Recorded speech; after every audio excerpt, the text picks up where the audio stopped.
स्वागत है। पिछली क्लास में हम समीकरण निकायों को हल करने की विधियों के बारे में पढ़ चुके हैं। आज की क्लास में हम पढ़ेंगे समीकरण बनाना।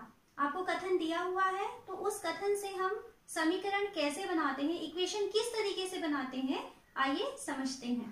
हमारे पास क्वेश्चन दिया हुआ है कि एक विद्यालय के क्रिकेट कोच ने 3 बल्ले और 6 गेंदें 3900 रुपए में खरीदी। वहीं से उसने 1 बल्ला और 2 गेंदें 1300 रुपए में खरीदी। अब हमें इस स्टेटमेंट से इक्वेशन बनाना है, तो इक्वेशन बनाने के लिए हमें चर राशि मानना होगा। तो चर राशि में देखिए हम ये मान लेते हैं कि माना 1 बल्ला x रुपए का आता है और 1 गेंद की कीमत जो है वो y रुपए है, ये हमें मानना है। तो हम लेते हैं माना 1 बल्ले की कीमत x रुपए है, 1 गेंद की कीमत y रुपए है। अब हम क्वेश्चन को ध्यान से पढ़ते हैं। तो क्वेश्चन में दिया हुआ है कि 3 बल्ले हैं और 6 गेंदें 3900 रुपए में खरीदी।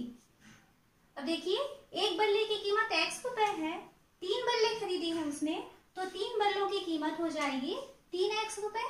तो 3x रुपए के बल्ले हुए।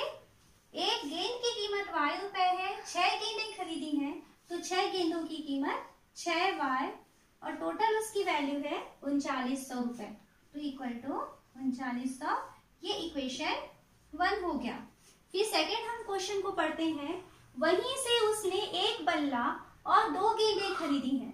1 बल्ला खरीदा है तो 1 बल्ले की कीमत 1x, यानी सिर्फ हम लिखते हैं x, और कितनी गेंदें हैं 2 गेंदें, तो 2 गेंदों की वैल्यू या 2 गेंदों की कीमत हो जाएगी 2y। 1300 रुपए में खरीदी है तो इसकी वैल्यू हो गई 1300। ये हो गया इक्वेशन 2। तो इस तरीके से आपको क्वेश्चन को ध्यान से पढ़ना है और क्वेश्चन को ध्यान से पढ़ करके वहां से आपको इक्वेशन सॉल्व करना है। हम और एक क्वेश्चन लेते हैं और वहां से इक्वेशन निकालने की कोशिश करते हैं। हम सेकेंड और एक एग्जाम्पल लेते हैं। सेकेंड एग्जाम्पल में देखिए 2 संख्याओं का योग 16 एवं अंतर 8 है। तो यहाँ 2 संख्याएं लेनी है, तो हम मान लेते हैं कि माना पहली संख्या x है और दूसरी संख्या y है। तो इस तरीके से आपको यहाँ देना होगा, लिखना होगा यहाँ पर माना पहली संख्या x एवं दूसरी संख्या y है। क्वेश्चन पढ़ें, योग 16 है, इसका मतलब है कि x plus y equal to 16, ये इक्वेशन 1। सेकेंड उसने कहा है अंतर 8 है, तो दोनों संख्याएं हैं x और y, तो उनका अंतर मतलब उन्हें हमें घटाना है, तो x minus Y equal to 8। तो देखिए इतनी आसानी से आप क्वेश्चन दिया हुआ है, कथन दिए हुए हैं, तो वहां से आप इक्वेशन ध्यान से पढ़ना है और इस तरीके से इक्वेशन आपको बनाना है। और कुछ एग्जांपल लेते हैं और इक्वेशन बनाना सीखते हैं। अगला क्वेश्चन है, एक फल दुकान पर 2 किलोग्राम सेब और 1 किलोग्राम अंगूर का मूल्य 160 रुपए था। उसी दुकान पर 4 किलोग्राम सेब एवं 2 किलोग्राम अंगूर का मूल्य 300 रुपए था। तो यहाँ क्वेश्चन देखने से समझ में आ रहा है कि हमें अंगूर और सेब के मूल्य के बारे में बात हो रही है। तो हम मान लेते हैं कि माना 1 किलोग्राम सेब का मूल्य x रुपए है तथा 1 किलोग्राम अंगूर का मूल्य y रुपए है। अब हम देखते हैं कि उसने 2 किलोग्राम सेब और 1 किलोग्राम अंगूर का मूल्य 160 कहा है, तो 2 किलोग्राम सेब यानी 2x हो गया और 1 किलोग्राम अंगूर का मूल्य y है, तो 1 किलोग्राम अंगूर हो जाएगा 1y का मान 160 रुपए। ये इस तरीके से आपको पहला इक्वेशन मिल जाता है। हम क्वेश्चन की दूसरी लाइन को पढ़ें। उसी दुकान पर 4 किलोग्राम सेब एवं 2 किलोग्राम अंगूर, तो 4 किलोग्राम सेब यानी 4x और 2 किलोग्राम अंगूर मतलब 2y का मूल्य 300 रुपए था, वो बराबर 300। इस तरीके से ये सेकेंड इक्वेशन भी आपको मिल जाता है। तो हम पहले इक्वेशन बनाना सीख लेते हैं और इक्वेशन बनाने के बाद फिर उसे सॉल्व करना सीखेंगे। हमारे पास क्वेश्चन दिया हुआ है, एक व्यक्ति के पास कुछ कबूतर व कुछ गायें थी, जिनकी आंखों की कुल संख्या 120 और पैरों की कुल संख्या 180 थी। बताइए व्यक्ति के पास कितनी गाय और कितनी कबूतर थे। तो हमें गाय और कबूतर की संख्या के बारे में पूछ रहा है, तो हम मान लेते हैं कि माना व्यक्ति के पास गायों की संख्या x है और कबूतरों की संख्या y है। अब हम देखते हैं कि उसमें कहता है कि कुल आंखों की संख्या 120 है। आंखों की संख्या बराबर 120। ध्यान देते हैं, हमें गाय के बारे में कहा है, तो गाय में कितनी 2 आंखें होती हैं, तो x गाय है, तो x गाय है तो इसलिए उसके पास गायों में कुल आंखों की संख्या हो जाएगी 2x प्लस कबूतर की भी 2 आंखें होती हैं, y कबूतर है तो कबूतर के पास आंखों की कुल संख्या हो जाएगी 2y और टोटल जो आंखों की संख्या है वो है 120। यहाँ पे हमारा इक्वेशन तैयार हो गया है, लेकिन हम इस इक्वेशन को थोड़ा और छोटा कर सकते हैं। हम यहाँ देखते हैं लेफ्ट साइड में यहाँ से दोनों से 2 कॉमन निकाल लें, तो 2 यदि हम कॉमन निकाल लें तो यहाँ पे बचेगा x प्लस यहाँ से 2 कॉमन निकाल चुके हैं तो ये हो जाएगा y इक्वल टू 120 हो चुका है। ये 2 उधर हम पक्षांतर कर दें तो x plus Y equal to 120 और ये चला गया उधर तो नीचे चला जाएगा अपॉन 2। कैंसिल कर सकते हैं, एक बार जाएगा और ये 6 और 0। तो इस तरीके से हमें मिल रहा है x plus Y equal to 60 equation 1। Equation 2 के लिए हम वापस क्वेश्चन को ध्यान से पढ़ते हैं। क्वेश्चन में कहा है पैरों की कुल संख्या 180 थी, तो पैरों की कुल संख्या 180 है, x गाय है तो गाय के पास पैरों की संख्या हो जाएगी 4x। कबूतर के 2 पैर होते हैं और हमारे पास y कबूतर दिए हुए हैं तो कबूतरों के पास कुल पैरों की संख्या हो जाएगी 2y और इसका मान उसने कहा है 180। इक्वेशन को देखते हैं, यहाँ से हम क्या कुछ कॉमन निकाल सकते हैं, तो देखिए ये 4 है, ये 2 है और ये 180 है, तो हम यहाँ से 2 को कॉमन निकालें तो हमारी इक्वेशन छोटा हो सकता है। तो हम यहाँ से 2 कॉमन निकाल लेते हैं, तो ये कॉमन यदि निकाल दें तो इसके पास बच जाएगा 2x, यहाँ से कॉमन निकाल चुके हैं y और ये 180 आया है। इस 2 को हम उधर पक्षांतर कर दें, 2x plus Y equal to 180 upon 2। यहाँ से ये कैंसिल हो सकता है, ये 1 और ये 90। 2x plus Y equal to 90, ये हो गया इक्वेशन 2। अब हमारे पास 2 इक्वेशन मिल चुके हैं। Equation 1 x plus Y equal to 60 और इक्वेशन 2 मिल चुका है 2x plus Y equal to 90।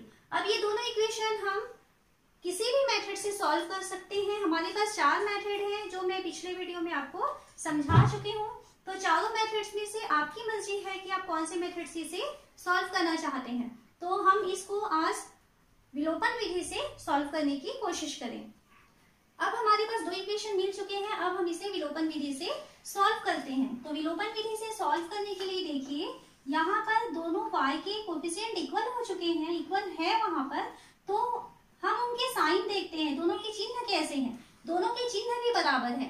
तो विलोपन विधि में आपको चिन्ह अलग चाहिए, तो अगर ये आपको चिन्ह बदलना है तब आपको यहाँ लिखना होता है घटाने पर नीचे के इक्वेशन के सारे चिन्ह बदल जाएंगे। यहाँ 2x के सामने कोई चिन्ह नहीं है, मतलब माइनस प्लस था वो माइनस हो गया, ये भी प्लस था वो माइनस में बदल गया। 90 के सामने कोई चिन्ह नहीं दिखाई दे रहा है, मतलब प्लस है, उसे भी हम बदल के माइनस कर देंगे। हम देखते हैं y प्लस में है और y माइनस में है, दोनों कैंसिल हो जाएंगे। x माइनस 2x, तो हमारे पास सिर्फ एक बार माइनस x बचेगा, इक्वल टू 60 माइनस 90। तो आपके पास बड़ी संख्या 90 है, तो आपके पास बच रहा है माइनस 30। दोनों तरफ से माइनस का साइन कैंसिल हो जाएगा, तो x की वैल्यू आ रही है 30। x की वैल्यू मिल चुकी है। अब इस x की वैल्यू को हम या इक्वेशन 1 में रखें या तो इक्वेशन 2 में रखें, जिससे कि हमें y की वैल्यू मिल जाएगी। तो हम इस x की वैल्यू को रखते हैं इक्वेशन 1 में। तो समीकरण 1 में x इक्वल टू 30 रखने पर समीकरण 1 है x plus Y equal to 60। तो यहाँ x की जगह पे आपको 30 रखना है, plus y equal to 60। y की वैल्यू फाइंड करनी है, तो इस 30 को उधर पक्षांतर कर देंगे, तो 60 माइनस हमें मिल रही है 30। तो देखिए यहाँ पे x की वैल्यू भी 30 आई हुई है और y की वैल्यू भी 30 आई हुई है। तो हम कह सकते हैं कि उस व्यक्ति के पास गायों की संख्या भी 30 है और कबूतरों की संख्या भी 30 है। यहाँ एक क्वेश्चन दिया हुआ है, एक थैले में 50 पैसे और 25 पैसे के कुल 94 सिक्के हैं। यदि उन सिक्कों का कुल मूल्य 29.75 रुपए है तो हमें बताना है कि थैले में 50 पैसे के कितने सिक्के हैं और 25 पैसे के कितने सिक्के हैं। तो यहाँ भी देखिए 50 पैसे और 25 पैसे के सिक्कों की संख्या वो पूछ रहा है। तो हम मान लेते हैं कि माना थैले में 50 पैसे के सिक्के x है और 25 पैसे के सिक्कों की संख्या y है। क्वेश्चन दिया हुआ है कि कुल सिक्कों की संख्या 94 है, मतलब x प्लस y की वैल्यू हमें दे दिया है 94। ये इक्वेशन 1 हुआ। इक्वेशन 2 के लिए फिर हम इसे ध्यान से पढ़ते हैं। कुल 29.75 रुपए है। तो यहाँ ये रुपए दिया हुआ है जबकि हमें सिक्कों का जो मूल्य है वो पैसे में दिया है। तो अब हम इस रुपए को भी पैसे में चेंज कर लेते हैं। तो 29.75 रुपए है, यानी हम जानते हैं 1 रुपए में 100 पैसे होते हैं। तो 29.75 रुपए का मतलब होगा 29.75 गुणा 100, मतलब उसके पास कितने पैसे हैं 2975। हमने पैसे में इसे चेंज कर लिए क्योंकि हमारे पास जो सिक्कों का मूल्य है वो पैसे में दिया हुआ था। अब हम क्वेश्चन का इक्वेशन बनाते हैं कि उसके पास कुल 29.75 रुपए है। एक 50 पैसे के सिक्के का मूल्य 50 पैसे है, टोटल x सिक्के हैं तो कुल मूल्य हो जाएगा 50x। इसी तरीके से 25 पैसे के कुल y सिक्के हैं तो उनका मूल्य हो जाएगा 25y इक्वल टू कुल उसके पास पैसे हैं 2975। ये इक्वेशन बना हुआ है। अब हम देखते हैं इसे हम क्या और छोटा कर सके। तो यहाँ देखिए सभी में से 25 कॉमन निकाले तो इधर ये कट सकता है। तो हम यहाँ से 25 कॉमन निकाल देते हैं। तो 50 से हम 25 कॉमन निकाले हैं तो ये 2x प्लस यहाँ से 25 निकल चुका है तो बचा है y इक्वल टू 2975। ये 25 हम इधर पक्षांतर कर दें तो वो नीचे चला जाएगा। 2x plus Y equal to 2975 और नीचे में 25 चला गया, कैंसिल करें इसे 119। तो 2x प्लस वाई की वैल्यू हमको मिल रहा है 119। इक्वेशन ये 2 हो चुका है ना। इक्वेशन 1 हम यहाँ निकाल चुके हैं और ये है इक्वेशन 2। अब ये दो इक्वेशन हमें मिल चुके हैं। अब इन दोनों इक्वेशन को हमको सॉल्व करना है। तब हम वापस विलोपन मेथड से सॉल्व करेंगे। x plus Y equal to 94 and second equation है 2x plus Y equal to 190। इन दोनों में ही y इक्वल दिखाई दे रहा है, हमें और कुछ गुणा नहीं करना पड़ेगा और दोनों के चिन्ह इक्वल है, मतलब हमें यहाँ चिन्ह बदलना पड़ेगा। तो चिन्ह यदि बदलना है तो हमें लिखना है घटाने पर नीचे वाली लाइन के सारे चिन्ह बदल जाएंगे। ये माइनस हो जाएगा 2x के नीचे, ये प्लस के नीचे माइनस लिखेंगे और ये भी प्लस में था वो भी माइनस में चेंज हो चुका है। y से माइनस y कैंसिल हुआ, x माइनस 2x तो यहाँ बचेगा minus x equal to 94 plus में है और 190 माइनस में है। दोनों के चिन्ह अलग अलग हैं। इसका मतलब है कि बड़ी संख्या में आपको छोटी संख्या घटानी है।